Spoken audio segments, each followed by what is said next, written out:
COVID, chances are you may still have symptoms of long COVID, such as an altered taste or smell or trouble breathing when exercising. And our Jillian Brooks joins us in studio about how UAB needs your help to better understand long COVID. Jillian?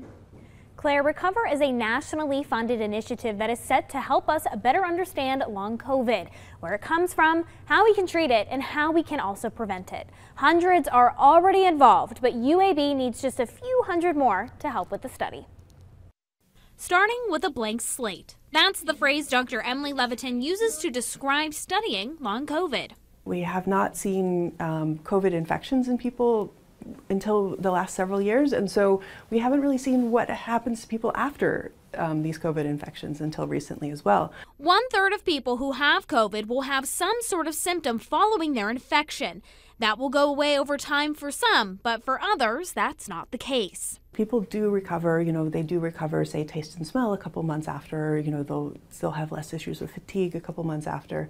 But it seems like some people are going to probably have symptoms, for the long term. And those symptoms can span anywhere from an annoyance. Other people, have major problems with brain fog, trouble, remembering things, trouble concentrating.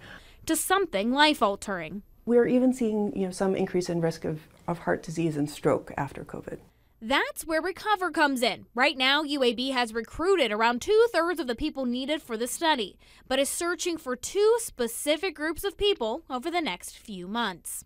We're looking to bring on about 50 more people who've never had COVID and about 250 people who've recently had COVID. Joining the study involves a baseline physical and a blood test. Then UAB will monitor your symptoms over the next 4 years through either annual or biannual visits, hoping to make a difference in how we understand the virus that has changed our world.